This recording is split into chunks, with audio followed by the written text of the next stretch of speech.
வணக்கங்க. இன்றைக்கி எங்கள் வீட்டில் என்ன டிஷ்ஷுனா இந்தியா கேட் அறிமுகப்படுத்தி வைக்கிற பிரியாணி மசாலா வச்சு தாங்க நாங்கள் பிரியாணி பண்ண போகிறோம். வாங்க எப்படி செய்யுதுன்னு பார்க்கலாம். ஃபஸ்ட்டு நெய் போட்டுக்கலாங்க. இந்த ஸ்பைசஸ்லாம் சேர்த்துக்கலாம்.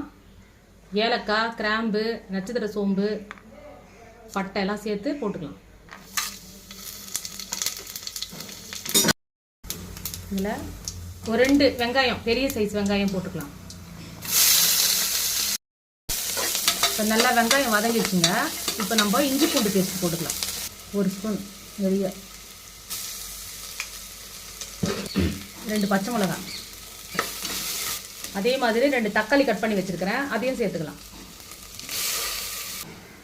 வெங்காயம் தக்காளி நல்லா வதங்கிடுச்சு. இப்போ புதினா கொத்தமல்லி போட்டுக்கலாம், நல்லா ஒரு கைப்பிடி. இப்போ கொஞ்சமாக தயிர் சேர்த்துக்கலாம். தயிரும் போட்டலாங்க, அது நல்லா மசிஞ்சிச்சு. இப்போ நம்ம இந்தியா கேட் காட்டணும்லாங்க, அதில் 2 பொருள் இருக்குது உள்ள. ஒன்று வந்து பிரியாணி கிரேவி, ஒன்று வந்து பவுட்ரு மசாலா, கரம் மசாலா எல்லாம் கலந்த மாதிரி பவுட்ரு மசாலா இருக்குது. இப்போ அதை நம்ம சேர்த்துக்கலாம்.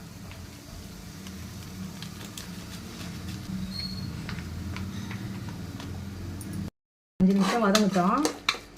இப்போ நம்ம என்ன பண்ணலாம், கறியை சேர்த்துக்கலாம்.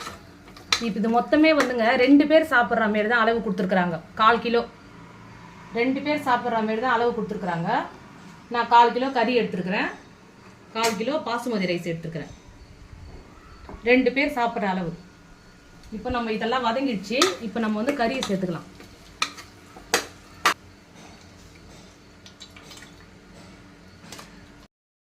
இதுக்கு கறிக்கு தேவையான அளவு உப்பு இதில் சேர்த்துருக்காங்க.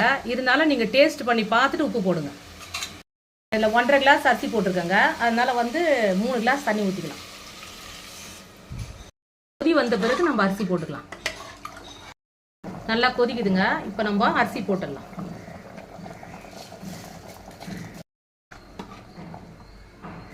ரெண்டு விசில் வந்த பிறகு எடுத்துடலாம்.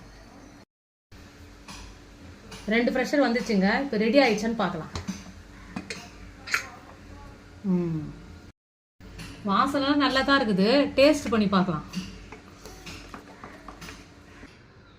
பரவாயில்லைங்க, ரொம்பலாம் சொல்ல முடியாது, நல்ல பரவாயில்ல மாதிரி இருக்குது. நீங்கள் வந்து